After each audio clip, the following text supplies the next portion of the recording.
I walk a straight line, shackled and chained. Oh, gruesome Gertie is calling my name. There is no mercy in this penitentiary. Just ask the Hillstring Gang or Angola 3. I'm here for life, I'm here to die. Inside these walls, inside the wire. And when the wolf cries, I know it's over. Oh, bloody Angola. Oh, bloody Angola.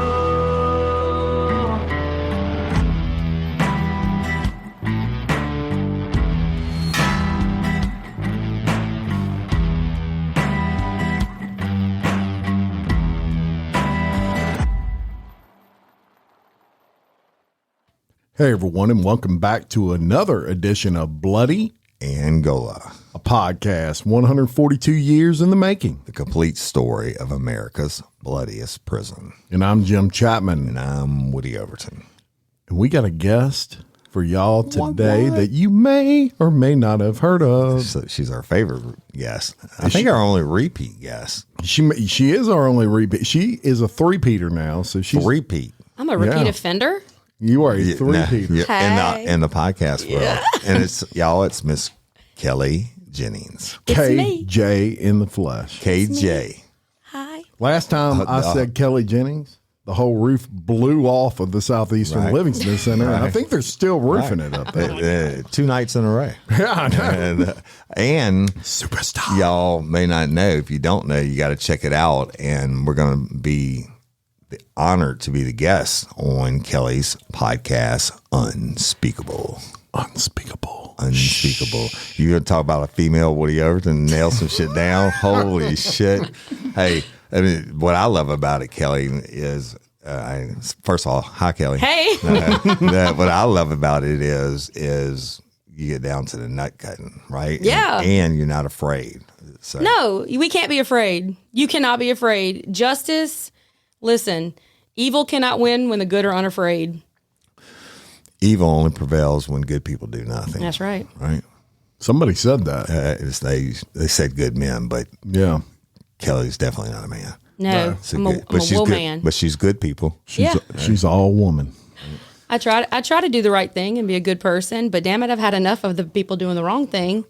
Right. And so and you've seen this, and y'all, Kelly's career is long and storied, but working in the Louisiana State Penitentiary as a classification officer, as a young, attractive female, is stories in itself. Yes. And y'all have heard some of them, A young, extremely attractive right? female And, who drove a shout out to her husband, dear right? God. who drove a convertible.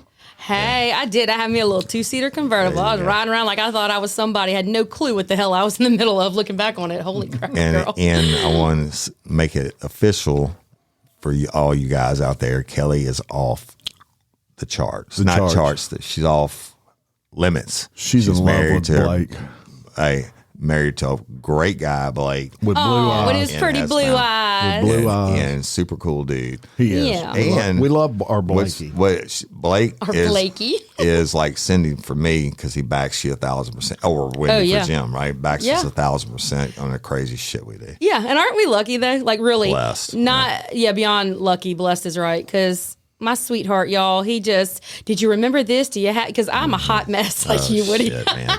And he's the one who If kind it of keeps wasn't for me. Cindy, I could, and Jim, I couldn't. I'm like, they're talking all that business shit. I'm like, just let me get behind the microphone. I'm closing my eyes, going, oh I know. gosh. Look, Blake the other day was on Facebook. Jim wants to talk about contracts again. and Blake's on the computer and he's like, look, we can look at these insights on the. I said, whoa, partner. Yeah. That ain't me. That's I can't do outside that. my wheelhouse. Yeah, print it up if you Yep. need to see it. Yeah. So anyway, thank you for being here. I'm excited. Hey, and y'all check out Unspeakable. It's not for the faint of heart. It's some good shit, and we are going to be honored to be on your show. Yeah, look, Absolutely. it's good to have friends. Right? Yeah, Unspeakable, a true crime podcast by Kelly Jennings. But if you on any platform, it's on every major platform. If you just put in Unspeakable and then Kelly Jennings, you should be able to see the little image pop up. Yeah, and you can get anywhere in the world. You can download a podcast. And She even has her own website, unspeakablethepodcast.com. Yes. and so go listen, like, share it, subscribe, and if you would, leave her a review. A good review, if I might add. No, I don't. I don't care if they if leave you me leave me a shit review, then that ain't even nice. I hadn't even said anything yet. No, Kelly, I got to tell you, and I got a shit review this week. What'd you do? I think it was more No, of a but we. I don't care if right. I don't care if get a 1-star. You know why? If I fucked up your day so bad that you took the time out to actually go Mission leave me a accomplished. 1-star, then I'm doing something right. That's right. So anyway, y'all, Miss Kelly Jennings, Bloody Angola, let's do it. Let's do it. So I'll start it off, and today's episode is going to be about a case that took place many years ago. You might be familiar with Barry Seal. And if you're not familiar with Barry Seal, you may be familiar with Tom Cruise, who played Barry Seal in a movie recently. But Barry Seal was an airplane pilot.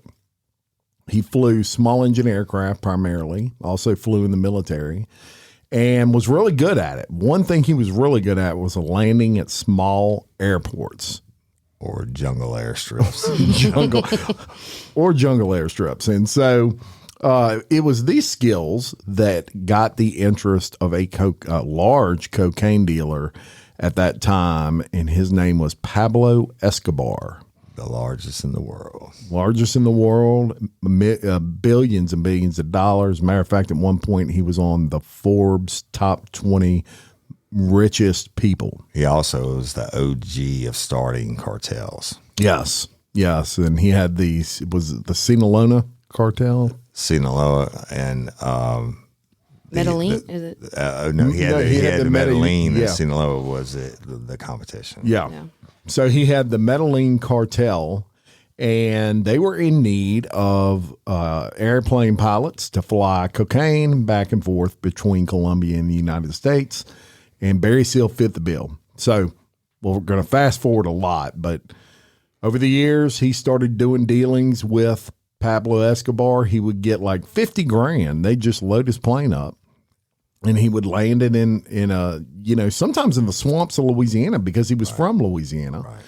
And they would pay him $50,000. Then it became $100,000. And it was all based off weight. And then, they started ripping everything out of the airplane once they realized, hey, this seat weighs as much as a kilo. We'll rip it out, baby. Yep. But he also had some government affiliation, the Central Intelligence Agency and all that. So, there's a reason he got introduced to the people in South America, and I believe it was during the Iran-Contra scandal, right. and all that. So his story is long and deep, but today we're going to give you some inside on that you don't know, that I didn't know. That's right. So the end of the end for him, he eventually was caught. He was sentenced to community service while awaiting trial, which his community service was at the Salvation Army in Baton Rouge. And it was during this community service that Pablo Escobar's henchmen found him and shot him like 80 times. They shot the shit out of him. That was February 19th, 1986, when he was 46 years old. And I was 16. And I was And almost 2. in that building, I used to go there all the time to drop stuff off, to get tax write-offs from my dad, donations. But also, when I was at state police, I used to turn and go that back way to state police headquarters. Right there, they gunned him down. Made him hamburger meat. Yeah, basically. I tell you what, you do something bad enough that the cartel comes to find you and blow you away. Yeah. Oh my God. It's pretty bad. Yeah. Yeah. So fast forward to a trial for the folks that did it. They got found guilty and were sentenced to Angola. And that's where our story kind of starts today, because our guest, Miss Kelly Jennings, has some pretty good information on Shout out if the cartel's listening. I don't have any any information of any value. About y'all. As a matter of fact, if you're in a cartel, turn this off. Yeah, now. if you're with the cartel, no, thank you. But no. So yeah, like I said, I was really young when this occurred. I think I was 2 when he was shot. So I didn't know anything about this, and I was, in my early 20s when I rolled up at Angola. So to even think I had a thought about me. When I would come in contact with him is almost kind of silly to me. He just kind of blended in with the rest of them. But I moved all around the prison, right? I was at different camps. I know y'all did an episode on Camp J, right? Yeah. And, it's kind of crazy about that. I was at Camp J for 1 week. And they moved you. Yeah, and they moved me. Reasons. And so that ski mask rapist, that's a pretty... interesting story too. But anyway, so they moved me back to Camp D, and that's where I was whenever I had interactions with him. Now, when with you, whom? Sorry, With whom? Oh, formal name Bernardo Antonio Vasquez. Okay. Now, I don't know why, but for some reason, I think I might have called him Emilio, and that's not his name. But It's probably a nickname. I mean, I called Jim Jimothy. I don't know. He never corrected me on it. Right. But anyway, so maybe he told me Antonio, and I heard Emilio, and it just kind of whatever. I made it up. So, but he was a very unassuming guy. To consider what he did, never would have guessed it. Yeah, but there's about 5,500 other ones in there you probably never would have guessed. That's right? true. You I mean, saw some at of them, Walmart. I was just flat. I don't know why, but do y'all run, whoever's listening out there, do you hear a story and immediately jump on your phone and research what they look like? Google. And you're determining right then, did they do it based off your picture? Right. I don't know. I figured a, badass murderer for the cartel wouldn't have looked like him, Right. but he was, I don't remember how tall he was. He was taller than me. And I remember he had kind of a really long head, like top to bottom. His head was really long. Huh. Derek Todd Lee did too, by the way. Shout out long-headed people.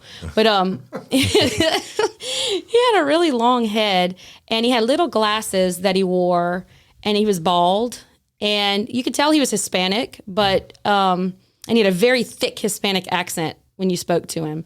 Now, I had dealings with him just, on daily basis, just doing paperwork or whatever. I didn't see him every day.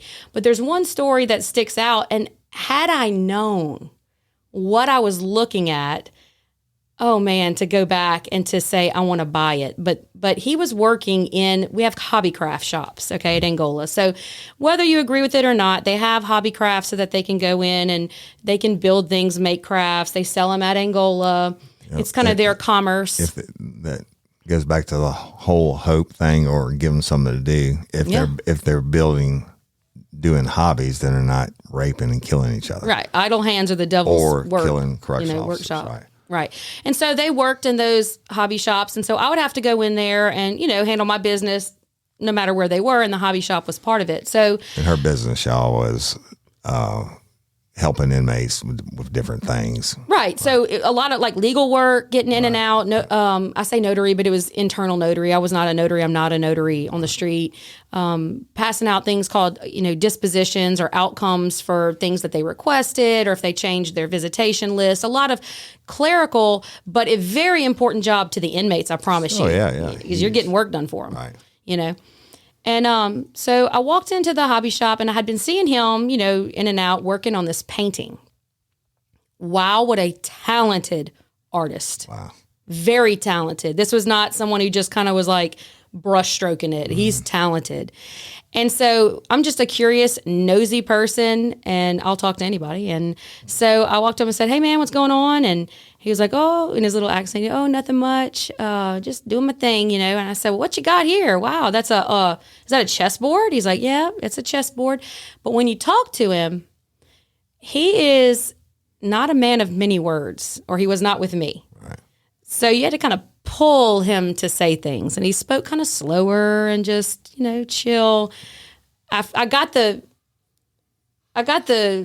feeling that he was not gonna say much, but if I prodded enough, he would talk to me a little bit, Right. Definitely not a talker though. But anyway, so he was painting, and the painting looked like a square canvas, and it was a chessboard, but the chessboard was real wavy. Okay, so it was like a moving, wavy chessboard, and there were pawns and pieces all over it laying about. And I thought, well, obviously it must be symbolism or something, And I was like, well, what's this about? He was like, oh, you play chess? I said, no, I don't play chess. And he was like, it's a chessboard. And that was kind of it. Like, he just kind of said, it's a chessboard. And so I was like, okay. So I watched him paint a little bit more, and I probably should have walked off at that point, but now I'm invested and you're not saying anything to me. So I said, well, tell me about it. Like, why is it wavy? And he's like, how old are you? And I said, I'm 23, and he's like, oh, okay. Well, you don't know, and I'm ad-libbing here, but you don't know much about life probably at 23, do you? And I'm like, I know enough. I mean, what could it be? It's a freaking chessboard. Like, and he's like, yeah, do you play, but you don't play chess? I said, no. And he's like, well, these are called pawns. And he pointed at it, and he continued to paint. And I said, okay. And he said, do you know what a pawn is? And I said, a chess piece? And he's like, nope. He said, we're all pawns in a big game. And he said, you have to recognize when you're a pawn. And I was like, okay. And so I looked at it, and I'm like, all right, obviously he's saying life's, there's a big game to it. But if you looked at the pieces, they had like faces on them. It wasn't a horse or a whatever. They had faces on them. And I said, well, who are you painting this? Who are you painting on this? And he just shook his head like, no. Right, I'm going to tell you. He's not telling me anything, And I was like, all right. And he said, just know the pieces will always fall, something along those lines. And I was like, all right, and I looked at it, and I just watched him paint for a little while more. And I said, all right, bud, well, I'll see you later. Bud.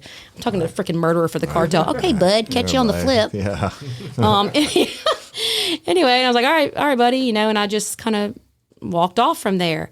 Now, fast forward, this is kind of interesting. Fast forward to today, and I'm talking about 2 months ago, all right? I'm at school. I'm a school teacher, for anyone who doesn't know. And I go to see a friend of mine, and she is an art teacher, and she's, real artsy and into all of the arts. And shout out to art teachers. I appreciate art. Okay. But we were talking. I said, hey, we should team up. We should do like a project where maybe y'all could, do artistic interpretations of crime scenes or something. I don't know. And, we can make a cool little class out of it. And she's like, oh, that's really cool. Actually, when I was in my art history class, and I thought, oh, God, here we go. And the words that came out of her mouth next, I'm like, you've got to be kidding me. She said, yeah, did you know that there's actually, they use, paintings and things as like commerce in prison. And I was like, well, not really, maybe if they're trying to get money off of somebody else, a painting for a friend. Okay, we're kind of chit-chatting. She's like, no, when I was in art history class, my teacher put this painting up on the wall, and we learned all about it. And girl, it was an inmate at Angola that painted this painting, okay? And I was like, cool, well, what was it? And she said, oh, it's a chessboard. It's this wavy chessboard. Y'all about fell out. Right? About fell out. I said, hold up, who painted it? And she's like, oh, I don't know. Some guy. I said, I know who painted that. And what it was it all started with that painting, but using that painting, that teacher did something to explain how commerce went from a painting all the way down to a pack of cigarettes, basically, and how it could all be exchanged. Right. But they went through the history of the artwork, but she didn't even know who painted it. I stood there while he painted that. I saw it with my own two eyes, as Woody would say. Yeah. Saw it with my own two eyes and was two eyes. Y'all dumbfounded. So there's teaching about this painting in art history classes now. Yes. She went to Southeastern. So, hey, if you go to Southeastern and hey, I'm taking over your show real quick, Woody and Jim. If you go to Southeastern and you take a art history class and they bring up that wavy chessboard painting, your girl was there, saw it happen as it was being painted. You ought to go try to buy it. Kelly couldn't remember if it was Emilio or whatever, but I just looked up that art board, or tried to look up wavy art board and Barry Seal's murderer. And she was correct. He died in Angola, but they have a picture of him, and they are saying his name is Miguel Velez, Velez. And Kelly, that's him, right? Yeah, that's him. I'm looking at the picture. And so let me read you this article from the WFB, and it's from August 31 of 2015. It says, corrections official said drug cartel hitman Miguel Velez, who was convicted of killing drug smuggler Barry Seal in 1986, has died while serving a sentence at Angola State Penitentiary. Pamela Board with the State Corrections Office said Velez had been in hospice for some time and passed away on August 25th. Velez was convicted in 1987 of killing Seal along with Luis Carlos Quintero Cruz, who was the actual shooter, and Bernardo Antonio Vasquez. Seal, who was from Baton Rouge and smuggled drugs as part of a DEA sting operation, was gunned down while working community service in the city. Seal's story has been the focus of several documentaries and movies over the years, and Tom Cruise is set to play him in an upcoming biopic titled Mena, M-E-N-A, y'all. After the Arkansas town where Seal flew in much of the drugs he smuggled into the U.S., a Netflix original series titled Narcos, which features the meddling cartel Kingpin Pablo Escobar, whom Seal informed on, premiered last Friday. So pretty cool that, his shit being taught is really crazy. Yeah, well, I mean, you got to remember too, like this got put together in my head backwards. So when the names are hard to keep up with, and you got all those inmates. I don't even do names. But I will I can't even remember your name. I will never forget that painting and him doing that. And that is a cool story. And my question would be, because I know how you are, when you walked off from him and you were intrigued, were you like, I wonder what this dude did? Yes. I knew absolutely. it. I knew it. Absolutely, 100%. So I mentioned it to someone else, and I can't remember who it was, but they told me, that's a hitman for the cartel. And I think I almost laughed at it, like almost like, whatever, I'm not just standing there with a cartel hitman painting. Well, honey, yes, I will. Butter my butt and call me a biscuit, because I sure as hell was standing right there. Absolutely. And y'all, they call it a machine gun slaying on another article. And they talk about these guys that did it. And it says Seal 43 was hit by a burst of machine gun fire as he sat in his car outside the Salvation Army halfway house in Baton Rouge on February 19th, 1986. So they were stalking him for them to find him. Yeah.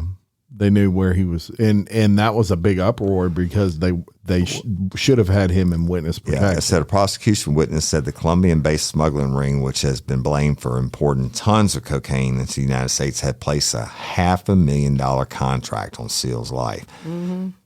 Seal, who was serving a probated sentence at the halfway house on drug and currency charges, had refused to enter the federal witness protection program. A flamboyant man once described as the nation's youngest airline pilot. He scorned the witness program because it would have subdued his lifestyle. Wow. I wonder, though, if that wasn't a suicide mission almost. Did you really not think they were coming for you? They said the shooters were arrested about 2 days after Seal's killing in Louisiana, while Velez was caught in Mississippi trying to reach an Alabama in a taxi. Now, how many taxis do you think they got in Mississippi? Yeah. I would have expected more of a getaway from the cartel. Well, this says Quintero Cruz was described as triggerman, Velez as the getaway driver, and Vasquez as the organizer who obtained weapons, cars, and lodging. A fourth man, Jose Campo, is to be tried later. 125 witnesses identified Quintero Cruz as the one who pulled the trigger. Now, how the fuck do you think they got 125? Must have been broad everybody. Daylight. It must have been everybody at the Salvation Army. Yeah, and it was 4:00 in the afternoon, and the Salvation Army is right in front of Florida Boulevard. And another said he saw Velez drive the getaway car, and several said Vasquez took care of the logistics of the mission. That's crazy. That's 125 people with balls the size of bowling balls. Yeah, 125 people stood up against a cartel. Give me a break. Right. I didn't see nothing, officer. Look. I heard something sound like firecrackers, and I just ducked my head. Mm-hmm. That's what I tell them. Nothing happened. Now, I don't think. I want to tell you something else, but it doesn't have to do with him. But can I tell you anyway? It's about painting. This is actually really funny. I want to hear it. So there I am again at Camp D, right? And if you came to the live, remember the visuals, right, that y'all put up or everything? Right. This is in that exact same hallway. But when you come down that hallway on the right-hand side, you would have seen a lieutenant's office, right there. So you'll know if you look at it. An inmate got written up, and this inmate they called him Scooby. I remember that now. They called him Scooby, and it's because he had the red hair like the guy on Scooby-Doo. Shaggy. No, that's what they called him, Shaggy. Okay, you ready? They called him Shaggy. All right, now, he had red hair, was kind of, confuzzled and kind of whatever, but he was a great painter, And so they had hired him to come into the lieutenant. I get so tickled by this. I thought it was the funniest damn thing. They hired him to come in and paint a mural on the back wall of the lieutenant's office. And old Shaggy, y'all, was an old dude, nothing much. Well, one day I walk in there and there's a bunch of ranks standing there doing something. I'm like, what the hell y'all doing, And one of them looked at me. He's like, well, we had to swing Shaggy. I said, why? What did he do? And they said, well, look at the wall. You tell me what he did. He put something secret. So I'm looking at the painting and I'm like, what? And then one of them points, it was a swamp scene, okay, like a big wetland scene. Right.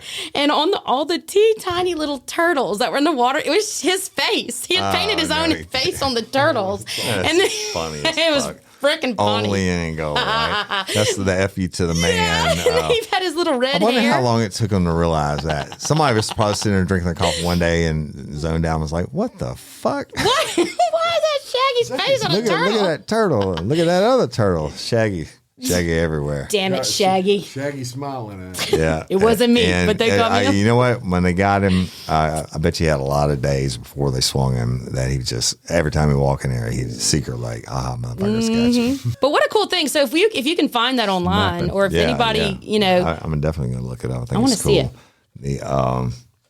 That's crazy. Speaking of artwork, though, I don't mean to take a turn here, but artwork in prison is a pretty crazy thing, but they're not allowed to make money off of their name and their crime. Right. And if you know the Jodi Arias case. Yes, I do. Right? She was an artist, and there was a big funky stink about that because she was doing paintings and wanting to sell them. Right. And as you can imagine, but Travis Alexander's family. Let's flip it around. Clifford Etienne, if y'all...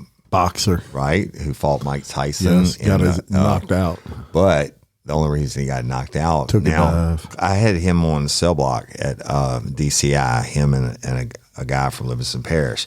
And he was the inter-prison boxer champion. They, about boxing teams, they go and fight other prisons. And it's a big fucking deal, right? He was the champion. And his case got overturned on appeal, so he got out and became a professional boxer. And he went to fight Mike Tyson. Mike Tyson hit him, not bit him, no Holyfield. He hit him in the ear and busted his eardrum. And if you watch that fight, his equilibrium was off, and Tyson ended up knocking him out. But he gets out. He gets out and reaches pinnacle of his career. He's beating everybody's ass. Before Tyson busted his eardrum. And then he got back on dope in downtown Baton Rouge off of Thomas Delpit. He got into a fight. He was doing an armed robbery. An armed robbery. Or it was robbing a store. The cops got there. He got into a fight with the cops. He took one of the cops' gun and went to kill him in the fucking gun jam. Oh. So it was attempted murder on a police officer in the gun jam. And so he goes to Angola this time, right? So now somebody told me this. One of the lifers told me this last year. He's like a renowned artist, right? But he does all the scenes of New Orleans, like the Quarter and Second Lines and stuff like that. Of course, he sells them all at the rodeo. Yeah, and so he's not allowed to make money off his crime, right? But they're allowed. I mean, some of their arts and shit are just phenomenal. I had my mom was an attorney also, and I had her an attorney at law plaque made by inmates, and it's just phenomenal art. Well, and they have. Oh, I'm sorry. Sorry, I've got a painting actually in my house that is a swamp scene. Absolutely beautiful. It's like the sun rising in the back of it, and I got it from a prisoner at the Angola rodeo, and I negotiated him down. Right, there you go. You told that murderer what was up. I told him, I'm going to give you $52 and you can take it or you can leave it. And he said, I'll take it. You want to go creeper level though, like 1,000. So if y'all, okay, I'm about to do a free plug for the Death Museum in New Orleans. Yeah, all right. If you live close to us, go to that Death Museum in New Orleans. Y'all, they've got, when I say art, it's not paintings. They have a hair tarantula from Charles Manson. Oh. Yeah. His hair tarantula. Yeah. Oh, speaking of him and art, he was a big artist. Yeah. He would give his shit away. You do enough acid, anybody would be an artist. Do you know who else was an accomplished artist or in his own mind? No. Adolf Hitler. That's how he started out as a painter in between No World War way. I and World War II. He was a starving painter in Austria. Yeah. Wow. All right. Well, I'm going to go even further left on the Hitler thing. Do you know that there is somewhere, I can't quote it, but he is credited with I know fluoride. You do? You know? I'm sorry. I know everything about Hitler. What do you know? He was credited with discovering fluoride.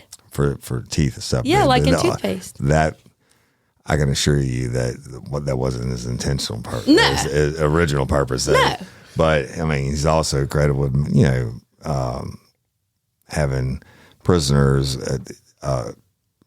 ingest 10, Crazy stuff. 20, 30 gallons of water till they exploded because their pilots kept getting shot down over the English Channel, and they didn't die from being shot down. They died from ingesting too much water. So he was using Nazi concentration camp prisoners, had his doctors doing all kinds of crazy testing on ways to help his pilots get back to land. Yeah. Well, dadgummit. Woody knows everything. I know. Walking All I know is toothpaste. But And, back the Angola thing, that's a real deal. Like even all these people want to write these fucking serial killers and shit and these murderers and marry them and all that. But you're right, they passed that law. I think it was in the 80s because Charles Manson was one of them that was selling this shit. And people, Ted Bundy, they wanted a poem from him or a signature or whatever, a lock of hair, and they're like, "Fuck you, you can't." and do Dahmer that. too. Yeah. Boy, what a special monster that dude was. Dude.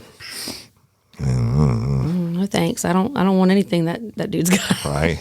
Crazy as But fuck. hey, what a bunch of wasted talent too. Like what an absolute waste of talent. If you could see some of the things that come out of Angola, it's like, what in the world, dude? If you would have just applied yourself. Right. Well, even the people that, like the painters, like talking about the murals. Now, we've never talked about this. Throughout the prisons, they have murals painted. They have things painted on the walls and the bullpens and different areas. And the water shit. tower. Remember it had the huge Indian thing? Hey, I'm talking about fucking Picasso shit and like Etienne. Instead of trying to kill that cop with his own weapon, he could have been a renowned artist. Absolutely. I guess when you get locked up and you can't, well, I'm sure they can't get dope, but you can't live the lifestyle you used to live, then your other talents can, like they say, if you go blind, your hearing gets better. Right. Yeah. The Don't teacher. break the law. Yeah. And don't bring dope for the cartel from point A to B. It's super simple. Sooner or later, that shit's not going to work out. Yeah. Thinking you might. Hey, there's a really good documentary out there. It's kind of old, but it's called Plata o Plomo, Silver or Lead. And if you go watch that, I met the producer of that. Have I told this story to y'all before? I met the producer of that film at a conference I went to, and he literally went in with the cartel in Mexico. Now they all have masks and stuff like that on, and they really like talk about what the deal is and why it's no joke. Now I don't speak Spanish, so I apologize if you speak Spanish. I don't probably pronounce it right. But the whole Plata o Plomo is silver or lead, and basically once you are in with the cartel, or even if you don't want to be, right, you either take silver, which is their money, or lead, which is the bullet in the head. Lead, yeah. So he was screwed from the get go. The second he said okay, Yeah. it was done. Took that money till the money took him. Yeah. Oh, so it was $1 million if they brought him back alive. $500,000 if they killed him for berry seals. I'm good with the $500,000. Yeah. Yeah. It's a lot of money. I'm just kidding. Like, I wouldn't kill anybody for I wouldn't kill anybody for $500,000. $500,000 and $1 though. Hey, me and Woody, watch yourself. Yeah, right. I'm actually a teacher. I'm poor, so I'm a podcaster. I'm poor. look at us living the dream. Living a dream. This couldn't happen. This could not happen twice. If I'm telling you, I should have bought a lotto ticket. All right. Now I wasn't working there now. Okay, I'd left already. Right. I became a teacher, and so I was going to go back. I had talked up this Angola trip. Man, we were so excited. Okay. So I load up the kids. We're in our little bus. And if any of my students are listening, they can vouch for this from years ago. And we go riding along. And I'm so excited. And I'm telling stories. And this is going to be so much fun. And And I had promised everybody and the parents, look, it's going to be fine. We're not going to take the kids anywhere where they'll be in danger, blah, blah, blah, blah. Y'all, but it's still prison, okay? There's no guarantees. So we get there, we're going through, we're having a good old time.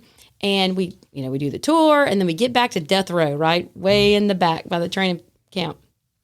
And we get off the bus, and we're going to walk into death row, kind of like the end, big all, see all, do all. And they were going to go see, not death row, the death house, though, right? And next thing you know, I see lights and sirens. I'm talking 90 to freaking nothing flying towards our bus. And I'm like, oh, no. Oh, God. Oh, no, this is not good. This is not good at all. And so I'm like, get in the death house, get in the, we're not missing this. I've talked it up too much. I don't care what happens. But anyway, we didn't get through the door, maybe 5 kids, and they pull up and they're like, y'all load up in the bus, you got to go. I'm like, wait, can we know what? Get on the bus, you got to go. And I'm like, I want to know why. At least, So I have the kid, you should have seen parents, like faces, right, just drop. Right. And so I'm like, just get on the bus. It's fine. They might have, an electrical problem. I don't know. Get on the bus, get on the bus, get on the bus. They escort us. A lot of things, electrical problem. Yeah, I'm just making some up, right? So we get on the bus and we're rolling. They're like, we will escort you to the front. You will not go to the museum. You can leave. Thank you. Have a nice day. Right. So we get to the front and armed officers get on my bus. And I've got all of these kids looking at me and all of these parents like, wide-eyed, and I'm like, I don't know. So I just stood up, turned around, and said, everybody get in your seats. Do not move. Don't stand up. You may not go to the bathroom. They're coming on the bus. Don't move. Yeah. And everybody just still, they come on and they walk down our bus and back our bus. And they're like, you can go. So they're still not telling us what's going on. So we start making it back down the, 20-mile road. Mm. We make it a mile. They stop us again. Right. Armed people get back on the bus. Come walking, and I want you to imagine he's got like a AR, big gun. Anyway, he walks down, and he comes back. And as he's walking backwards, he walks down, and he passes one of my parents, and he stops, and he backs up, and the parent is standing right next to the kid, okay? And I'm like, oh, no, please, no. And he says, come with me. And I was like, oh, my God, I've never lost a parent yet. Now I'm going to lose a parent on my field trip. So he steals my parent. Little boy's looking at me, and I'm like, bro, I don't know, but we ain't going to question it. Like, your daddy might have to just stay at Angola. Because I'm going home. He might have been an escapee from 20 years ago. We sat there in utter silence for about 15 minutes. And he's like, just staring at me. I'm like, bro, I don't know. What did your dad do? And they come back and they bring him back on the bus. And he's just like, holy crap. And he goes and he sits down. And someone came up to me and said, look, if y'all see this guy, and they had they had an escape while we were there. Right. Okay. And they thought that my parent looked like the guy. Wow. And so they took him, right, to make sure it wasn't him. And then they gave him back. Yeah. And, stupid me, I'm trying to just like break the silence. I'm like, he's back. Yeah. Nobody thinks it's funny but me, And they ended up finding him 2 days later. He had escaped. I have the picture, too, of when they found him. But he had just walked off. Basically, he was a road walker, and he had walked off and just wanted to leave. He made it out to where, like, the elementary school was, and they found him laying down in a ditch 2 days later. All right, so that's bad, right? All right. How do you get your next school trip approved? Oh, are you ready? Yeah. Wait, are you ready? Yeah, I am. So the next year, it's approved. We're going to go back to Angola. And I'm like, new year, new me, right? Okay. Load up the bus, take it to Angola. We make it to the same spot. And they make us leave the next year because guess what they did have? What? They had an electrical problem. Oh, it literally was an electrical problem. And they made us leave because they were, whatever. But I said, 2 years in a row, I've had a field trip. That's crazy. Stopped at the prison. But we're not taking our field trip with Kelly. No. Kelly, you're bad luck. Bad luck. My husband says I'm bad luck at the gambling tables, so I'm not allowed to stand next to him. So the electrical, in their defense, anything out of the ordinary is a diversion. It could be a diversion for an escape or something. So, and let's go back to the death house real quick. Tell them, y'all, there's a difference between the death house and death row. The death house is where they move the convict, usually 24 hours or maybe 2 days or whatever it is. It's a short time, and they move him to the death cell, and the convict is watched 24 hours a day. someone sitting in front of their cell because they want to make sure you don't kill yourself. We get to kill you. Right? Before the state gets to kill you. So that's totally separate than death row. Right. So death row is actually a whole different building. Mm-hmm. It's behind it, and death row is probably what people think regular prison looks like, if that makes sense. Because when you walk up to death row, you're seeing lots of wire, you're seeing lots of gates, like double the gates. I mean, I think you have to go through like 4 or 5 gates before you even get in to death row. And I'll tell you one thing that I remember too is I got to take students on death row one time. It was a small group. And so we got to go back there. I got to take them literally, down, which is really cool. Right. But I remember on our way back out, this is when Derek Todd Lee was still alive, the serial killer, Boundary serial killer. And he was meeting with his attorney right then. And he turned around and just locked eyes with me again. I was like, this dude here, man, he needs to get somewhere. Yeah, he went hell from jail. Yeah. Real quick, I want to give a shout out to KJ she came to both lives for Bloody Angola. Totally unselfishly, by the way. Her and her husband. Yes. And Blakester. KJ got up at the end of her presentations when she was introduced, and she went off in only unspeakable style. And in a good, whatever came to mind, you could tell this shit wasn't rehearsed. It was just like, if y'all have ever been to let's just say a very soulful church, and they're preaching the gospel, and all the ladies are up and they're amen, and I can feel it, sister. Spirit, that was the whole place when she got up and she started spitting on that microphone. Well, and I'll tell you what I said too, if you're curious, and I mean every damn word of it, so just so you can know. But don't get jaded by all these people in the, you see all these, here I go, let it out. But let it out. Wake me up.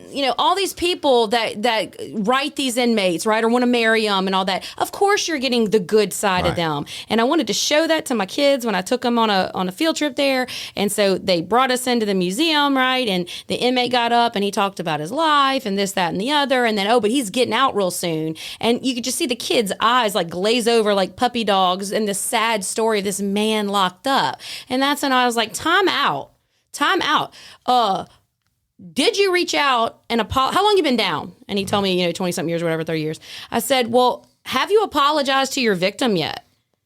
Like, have you apologized to your victim yet? And I could feel the kids cringe, like, no, you didn't. But yes, I did, because that's what we need more of. Right. Yes, I did. Have you apologized to your victim? Because what I know that the kids don't know, and a lot of people don't know, is we do have victim offender dialogue programs. Didn't he ask you, and then what are you? He said, who are you? Are you an attorney? Lawyer? Yeah.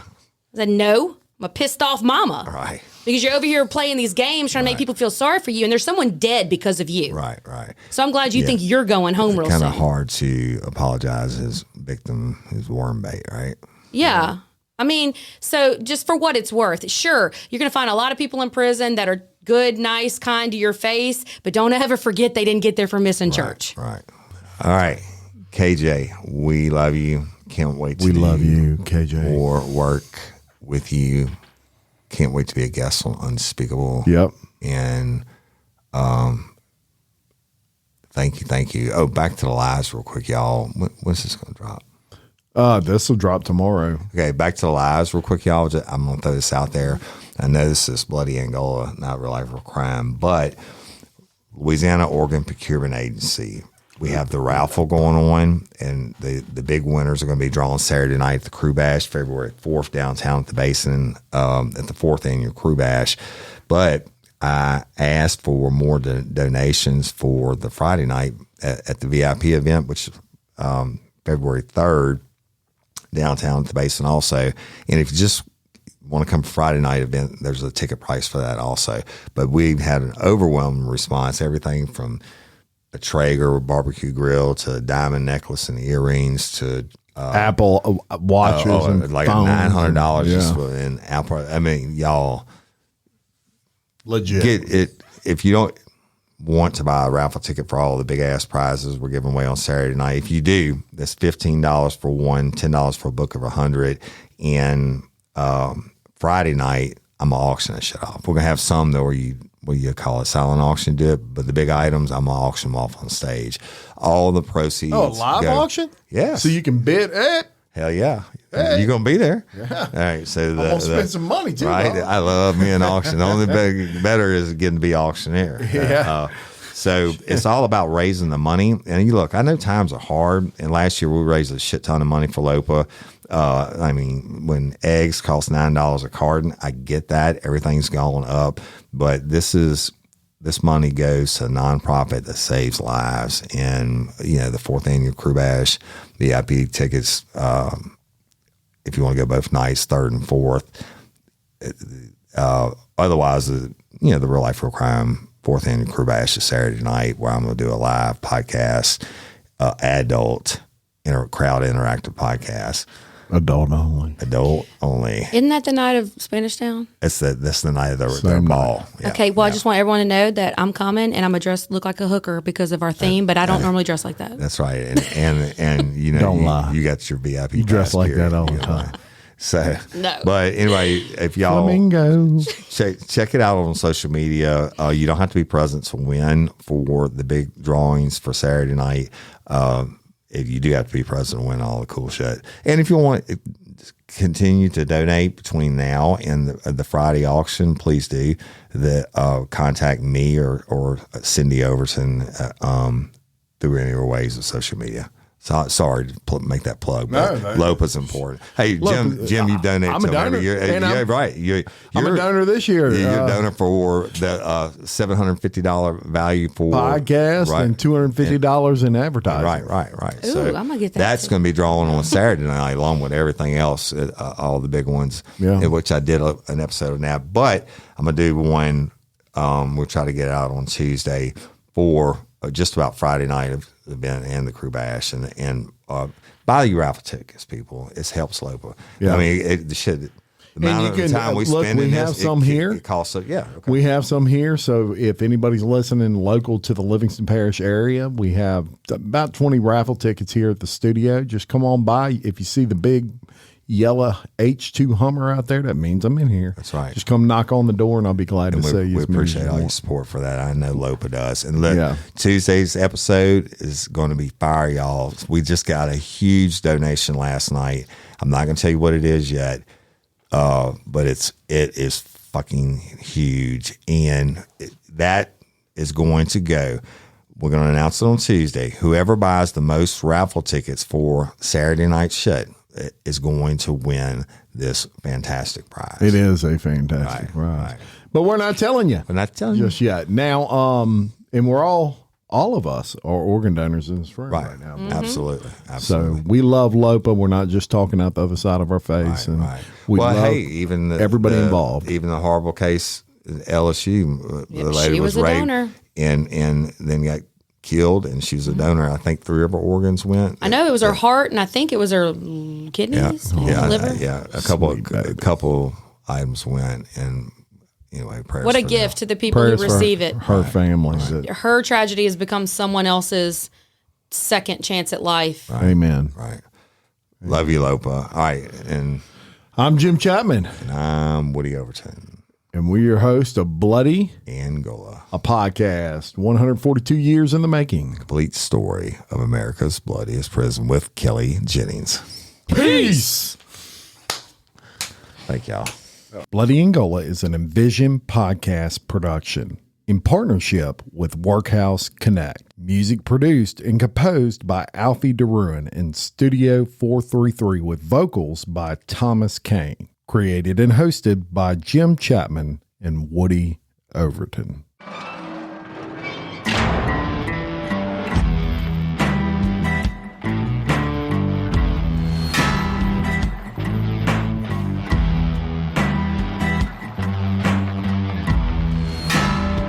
I walk a straight line, shackled and chained. Oh, gruesome Gertie is calling my name. There is no mercy in this penitentiary. Just ask the Hill String Gang or Angola.